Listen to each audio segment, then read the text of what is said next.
Hello students, मैं विशाल गुप्ता आपका teacher. आज मैं आपको क्लास 12 सब्जेक्ट अकाउंटेंसी के chapter retirement of A partner from the book of T.S.. Grewal का क्वेश्चन नंबर 36 कराने जा रहा हूं। स्टूडेंट्स, मेरे पास है क्लास 12 की टी.एस. ग्रेवाल की बुक अकाउंटिंग फॉर पार्टनरशिप का वॉल्यूम नंबर 1, जिसका एडिशन है 2021। ठीक है जी। तो इसका 36 क्वेश्चन मैं आपके लिए अभी रीड करने जा रहा हूँ। 36 क्वेश्चन ये रहा। इसमें क्या गिवन है, एक्स वाई जेड। ठीक है जी, एक्स वाई जेड पार्टनर्स हैं, उनकी प्रॉफिट शेयरिंग रेशो है 4:3:2। बैलेंस शीट है 31 मार्च 2021 की। ये बैलेंस शीट गिवन है, क्रेडिटर्स और कैपिटल्स हैं। और बैलेंस है इसका टोटल का बैलेंस शीट का 51,140। और एसेट साइड में है bank, debtor, stock, plant, land and wise loan, जिसका टोटल फिर अगेन बनता है 51,140। तो नीचे जो एडजस्टमेंट गिवन है वो ये है कि वाई रिटायर हो रहा है। After giving the due notice, following adjustments are to be in the books firm को ये एग्रीड की है। पहला, लैंड एंड बिल्डिंग अप्रिशिएट करनी है हमें। फिर प्रोविजन की अभी वो कह रहा है कि no longer necessary as debtors are all good. ठीक है, stock is to be appreciated by 20%। और डी क्या है, adjustment to be made in account to rectify your mistake previously committed. तो ये मिस्टेक की एंट्री मैं आपको बताऊंगा कैसे करते हैं। ठीक है जी। उसके बाद डी, फिर ई गुडविल है फर्म की 5400 और Y's share of that same to be adjusted to the capital accounts. और उनकी न्यू फ्यूचर रेशो कितनी बनी है, एक्स और जेड की वाई के जाने के बाद 2:1। It was decided X and Z to settle Y's account immediately. तो इसके पैसे दे देने हैं, तो इसका मतलब ये लोन अकाउंट में नहीं रहेगा। ठीक है जी। और हमें क्या बनाने को बोला, revaluation account, partners capital account और balance sheet of the firm after retirement. तो चलिए ठीक है, मैं शुरू करता हूँ इसका ट्रीटमेंट क्वेश्चन का। सबसे पहले हमें क्या बनाना है, हमें इसका ट्रायल रिवैल्यूएशन अकाउंट बनाना है। मैं ट्रायल बैलेंस बोलने लगा था। ठीक है, तो ये पहले हमें रिवैल्यूएशन अकाउंट बनाना है। 36 क्वेश्चन का वो बना रहा हूँ मैं आपके लिए। फॉर्मेट बना लेते हैं इसका रिवैल्यूएशन का। उसके बाद नीचे इसके हम बना लेंगे कैपिटल अकाउंट्स। तो ये रहा, पहले रिवैल्यूएशन अकाउंट बनाते हैं। डेबिट और ये क्रेडिट। ये 36 क्वेश्चन नंबर तो मैंने ऊपर लिखा ही हुआ है। रिवैल्यूएशन अकाउंट में हमें क्या करना है, सबसे पहले यहाँ लिखना पर्टिकुलर्स और क्या है रुपीज़। यहाँ क्या है पर्टिकुलर्स और क्या है रुपीज़। तो सबसे पहले हमारे लिए क्या आएगा, लैंड एंड बिल्डिंग अप्रिशिएट हो रही है बाय लैंड एंड बिल्डिंग। कितना बेटे, 10%, 1500। स्टॉक, उसको प्रोविजन की जरूरत नहीं है, वो भी खत्म कर दो। इज नॉट लॉन्गर नेसेसरी बोल रहे ना, to provision for doubtful debts, वो भी खत्म कर दो। कितने की है बेटे,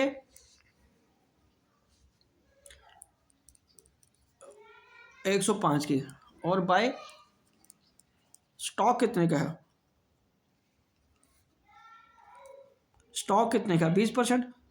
ठीक है जी, स्टॉक कितने का है, 20%। और स्टॉक है कितना, 4800 का 20% बढ़ाना है। तो 4800 का 20% जब बढ़ाओगे तो वो बन जाएगा 960 रुपये।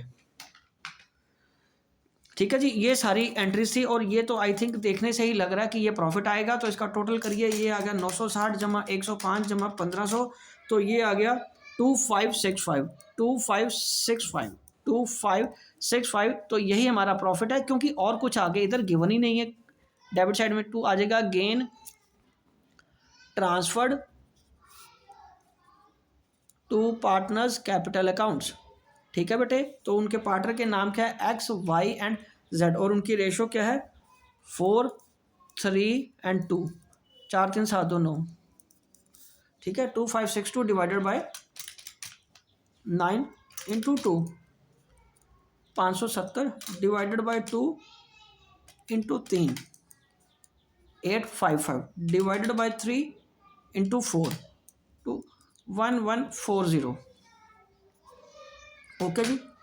तो इसके बाद हमें यहाँ पे बन गया हमारा रिवैल्यूएशन अकाउंट। अब नीचे स्पेस है तो मैं आपको यहाँ पे क्या बना देता हूँ, पार्टनर्स कैपिटल अकाउंट बना लेते हैं। यहाँ पे यहाँ बन जाएगा पार्टनर्स कैपिटल अकाउंट्स। 3 पार्टनर है ना, तो थोड़ा सा इसको टाइट करके बनाते हैं, पर बन जाएगा इसी में।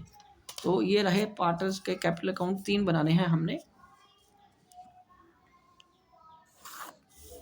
ये रहे पार्टनर्स कैपिटल अकाउंट का format, X Y Z 3 partner का, 1 2 और ये 3 आ गया। उसी तरह इस तरफ भी आ जाएगा 1 2 और ये 3, ठीक है जी। तो ये आ जाएगा XYZ ये क्रेडिट है, ये डेबिट है, और ये आ जाएगा by balance brought down. By balance brought down हमारे पास यहाँ कितना 12,906 12,000 9,000 और 6,000, और उसके बाद रिजर्व्स यहाँ कोई नहीं है, और यहाँ पे वाई का लोन है एसेट साइड में, वो इधर ट्रांसफ़र कर देते हैं। वाइज लोन कितना आ जाएगा 20,000 का लोन इधर ट्रांसफ़र हो जाएगा, ख़त्म हो जाएगा। उसके बाद बाय रीवैल्यूएशन का प्रॉफिट करके डाल दो तो प्रॉफिट, ठीक है जी, वो कितना है बेटे 1140 855 570, ठीक है जी। और यहाँ पे मेरे को आपको एक वो जर्नल एंट्री भी करके देनी है उसकी, वो जो रेक्टिफिकेशन वाली, ठीक है, वो देखिए। अब उसके बाद वो कह रहा है कि एडजस्टमेंट टू बी पास्ड, मैं डी एंट्री की बात कर रहा हूँ, डी एडजस्टमेंट की। Adjustments to be made in the account to rectify a mistake previously committed where Y was credited in excess of ₹810। तो यहाँ वर्किंग नोट शुरू हो जाएगा हमारा। तो वाई क्रेडिट हो गया था एक्सेस, वाई क्या हो गया था, बोलिए बेटा, वाई एक्सेस क्रेडिट हो गया था। तो वाइज कैपिटल अकाउंट क्या कर दोगे, कैपिटल अकाउंट क्या कर दोगे, डेबिट कर दोगे 810 से, और एक्स और जेड डेबिट हो गए थे X's, to X's capital account कम कर दो और टू जेड्स कैपिटल अकाउंट क्रेडिट कर दो, खत्म कर दो इसको। बेटा वो कह रहा था कि वाई को क्या हुआ है, वाई उसने एक्सेस किया हुआ है, ठीक है, क्रेडिट, उसको राइट ऑफ करके डेबिट करके उसका जो एक्सेस है वो रिटर्न ऑफ हो जाएगा। वाई और जेड एक्सेस डेबिट थे, उसको क्रेडिट करके हमने कर दिया, खत्म। तो यहाँ पे लिखेंगे simple being rectified entry past, ठीक है जी। तो यहाँ आ जाएगा बाय वाई करके, वाइज कैपिटल करके यहाँ आ जाएगा एक्स में 420 और जेड में 390, और यहाँ पे आ जाएगा 2x capital and 2z capital करके कितना आ जाएगा 420 और 390, ठीक है। इसको तो 810 से डेबिट करना था, चलिए ये भी हो गया। उसके बाद अगली एंट्री क्या है, ई ट्रांजैक्शन है गुडविल की, तो यहाँ हमें पूरी वर्किंग करनी पड़ेगी। चलिए अब हम वर्किंग करते हैं गुडविल के लिए।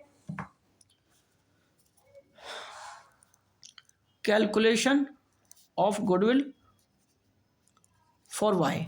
तो टोटल गुडविल ऑफ फर्म कितनी है, टोटल गुडविल ऑफ फर्म कितनी है, बोलिए बेटे 5400, ठीक है जी, ये आगे गुडविल। और वाइज शेयर कितना कैलकुलेट होगा, टोटल गुडविल का 5400 का उससे मल्टीप्लाई कर लो, उसका शेयर कितना था, वाई का शेयर 3/9, हाँ जी 3/9 है ना, तो इससे डिवाइड कर लो 5400 इंटू 3/9, तो आ गया 1800, उसकी गुडविल कितनी आ गई 1800।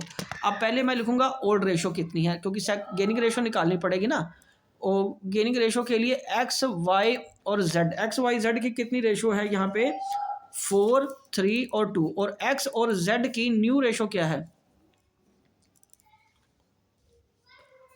2:1, और गेनिंग रेशो क्या है न्यू माइनस ओल्ड। तो एक्स का गेन कितना आएगा, न्यू कितना है इसका, और 4/9, तो 9 आ गया, 3 दूनी 6 माइनस 4 2/9 इसका गेन आ गया एक्स का। और उसी तरीके से हम जेड का गेन कैलकुलेट कर लेंगे, जेड का गेन आएगा, इसका न्यू है 1/3 और ओल्ड है 2/9, अगेन 9 3 माइनस 2 1/9, अगेन गेन आ गया। तो गेनिंग रेशो एक्स और जेड की कितनी आएगी 2:1, ठीक है, ये क्या आ जाएगा गेनिंग रेशो। तो अब क्या करेंगे, वाइज कैपिटल अकाउंट को हम क्या करेंगे डेबिट कर देंगे, जेड्स कैपिटल अकाउंट को हम क्या करेंगे डेबिट कर देंगे to wise capital account.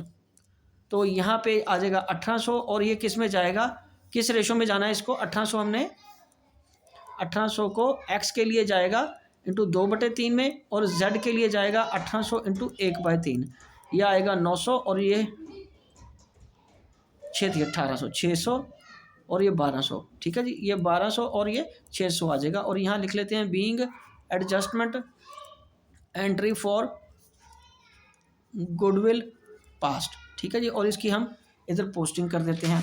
Y को तो 1800 आ जाएगा 12 और 600 करके, बाय एक्स कैपिटल करके और बाय जेड्स कैपिटल करके ये आ जाएगा इसको 1200 और 600, ठीक है जी। और टू वाइज कैपिटल करके, ठीक है जी, इधर कट जाएगा 1200 और इधर कट जाएगा 600 और इसको, ठीक है। अब इसका हमने, उसने बोला हमें पेमेंट सारी कर देनी है, उसका अकाउंट सेटल करने को बोला ना, तो उसको बैंक से पेमेंट कर देंगे जितने पैसे उसके बचते हैं, ठीक है जी। फिर हम एक्स और जेड का बैलेंस कैलकुलेट करेंगे। तो चलिए पहले इसका कैलकुलेट करते हैं।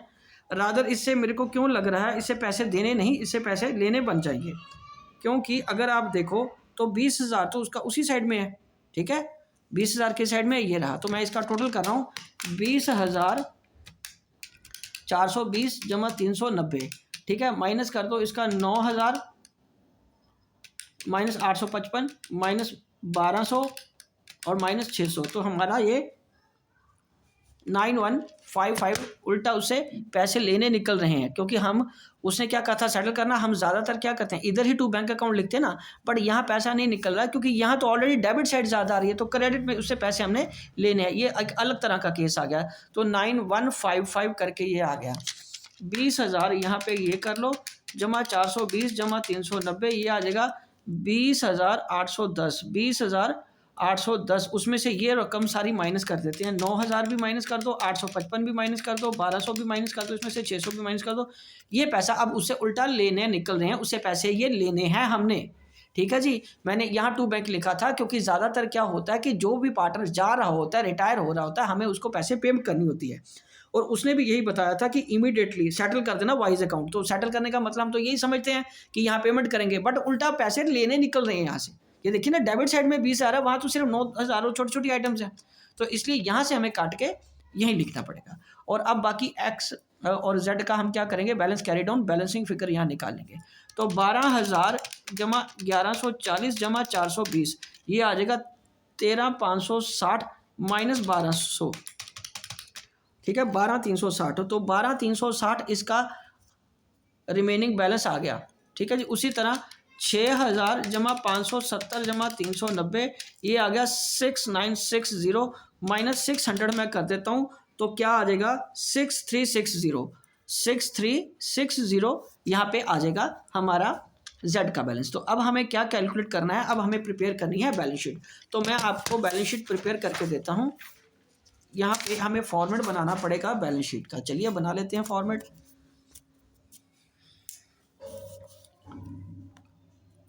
अस्तर शस्त्र सारे अपने पास रखा करो भाई, कब फॉर्मेट बनाना है, ठीक है। बिना फॉर्मेट के आपको पता है ना वो ठीक तरह से बनते हैं, ठीक है, ना ही समझ आती है और ना ही आपको फिर अच्छे मार्क्स स्कोर कर पाओगे। तो चलिए अब कौन सा, ये आपका हर बार ऑब्जेक्टिव टाइप थोड़े ना होने, आपको तो पेपर में पूरा क्वेश्चन भी आ सकता है। अब बैलेंस शीट ये आएगी लायबिलिटीज़ और ये रुपीज़, ये आ गया एसेट्स और ये आ गया रुपीज़। तो सबसे पहले मैं लायबिलिटी साइड से शुरू करता हूँ। क्रेडिटर्स कितने हैं यहाँ पे, क्रेडिटर्स तो और रिवोल्यूशन में देख लो कुछ बढ़ाया था नहीं, इसका तो कुछ भी नहीं किया था। तो यहाँ पे क्रेडिटर्स आ जाएंगे 24,140 और कैपिटल अकाउंट किसका आएगा, सिर्फ एक्स और जेड का। इवन वाई का लोन तक नहीं आएगा क्योंकि वो तो एक तो पहली बार सेटल हो गया, दूसरा उल्टा उससे पैसे लेने निकल आए, तो हमने पैसे उस तरफ लिख लिए, बैंक में डाल दें उसके पैसे जो मिला है। 12,360 और 6,360, आई थिंक यही इसका बैलेंस रहेगा, इसमें से कुछ चेंज नहीं होगा। तो 24,140 में अगर 12,360 जमा 6,360 मैं कर लेता हूँ तो बैलेंस आ जाता है 42,860, 42,860, ठीक है जी। तो अब इस तरफ आ जाओ, इधर पहले बैंक में मैं क्या लिखूंगा, बैंक में मेरे पास बैलेंस है 3,300 और प्लस बाकी जो हमें अब वाई से मिलना है वो मैं ऐड कर देता हूँ। कितना है, 3,300 जमा 9,155, ये आ जाएगा 12,455, 12,455 आ जाएगा। उसके बाद डेटर में आप प्रोविजन की ज़रूरत नहीं है, प्रोविजन हमने ख़त्म कर दी थी ना 105 की, तो ये पूरी की पूरी फिगर यहाँ पे लिख देंगे हम 2,940। अब एक एक करके ध्यान से देखते जाना, कुछ एडजस्टमेंट भी थी। हाँ, स्टॉक कितने का है, स्टॉक है हमारे पास 4,800 का। स्टॉक कितना है 4,800 का, पर उसमें हमें ऐड 960 करना है। 4,800 प्लस 960 कर दो, रीवैल्यूएशन अकाउंट को साथ के साथ देखते जाना इस केस में। और प्लांट एंड मशीनरी में कोई चेंज किया था हमने? कोई चेंज नहीं किया था। तो प्लांट एंड मशीनरी 5100 का वैसे ही आ जाएगा। उसके बाद हमारे पास क्या है? Land and building. Land and building में क्या था? 15,000 में हमने बढ़ाया था कुछ, 15,000 में 1500 बढ़ाया था। 15,000 जमा 1500 करके यहाँ आ जाएगा 16,500। अब मैं इसका टोटल कर लेता हूँ। आई डोंट थिंक इसमें और कोई चीज़ आनी है, क्योंकि वाई का लोन भी हमने उधर उसके अकाउंट में ट्रांसफ़र करके राइट ऑफ कर दिया था। ठीक है जी, 16,500। तो ये आ गया आपका जवाब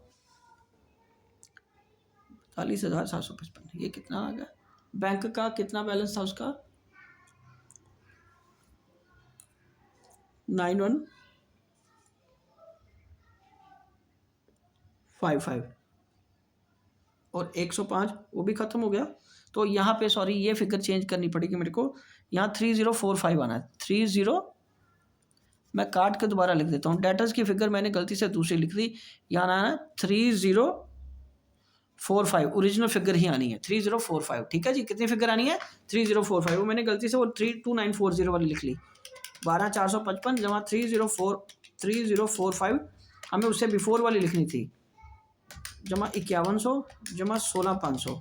तो ये आ जाएगा 42,860। ठीक है जी, बिकॉज 105 की प्रोविजन तो खत्म हो गई थी ना बेटे, तो ओरिजिनल फिगर तो हमारे पास 3045 है, हमें वही लिखनी थी। मेरे को गलती लग गई, मैंने वो बाहर वाली फिगर लिख ली।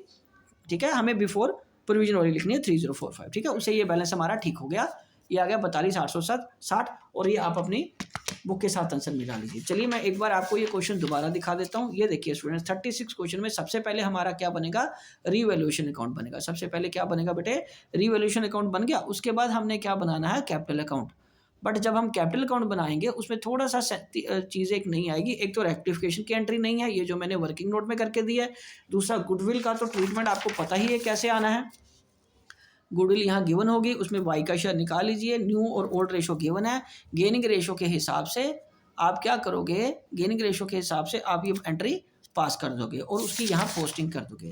दूसरी चीज़, अब ये एक थोड़ा अलग से केस ये था कि वाई का जो पैसा था उसको देने नहीं पैसे बन रहे, उसको उल्टे उससे पैसे हमने लेने थे। तो यहाँ बैंक अकाउंट नहीं आएगा, रादर बैंक अकाउंट यहाँ आएगा और पैसे उससे रिकवर कर लेंगे 9155। ठीक है जी, 9155 उससे पैसा रिकवर कर लेंगे और उधर बैंक में ऐड कर देंगे। ठीक है, ये पैसा हमने रिकवर कर लिया और एक्स और जेड का कैपिटल अकाउंट वैसे ही बनेगा जैसे ऑलरेडी हम बना रहे हैं। ठीक है जी, मैं शीट पीछे कर रहा हूँ अभी आप। चलिए, तो अब इसी तरह ये रहा बैलेंस शीट। बैलेंस शीट में भी हमने क्रेडिटर्स ले लिए, कैपिटल अकाउंट आ गया। अब वाई का लोन का तो सवाल ही नहीं उठता, क्योंकि उसको हमने पेमेंट कर चुके हैं। उसको हम क्या कर चुके हैं? पेमेंट कर चुके हैं। और बैंक में यहाँ पैसा वो वाई का भी ऐड कर देंगे। डेटर से हमने ओरिजिनल 3045 वाले ही लेने हैं। स्टॉक में ऐड कर दिया, बिल्डिंग में भी हमने जितना लैंड एंड बिल्डिंग में ऐड करना था वो कर दिया, और बाकी प्लांट एंड मशीनरी में आ जाएगा और 42,860 आ जाएगा। ठीक है जी स्टूडेंट्स, इसी के साथ ये हमारा क्वेश्चन कंप्लीट होता है। आई होप कि आपको अच्छी तरह समझ आ गया होगा। आप मेरे चैनल को सब्सक्राइब कर लीजिए और अगले क्वेश्चंस के लिए वीडियोस को देखते रहना। ओके जी, डन।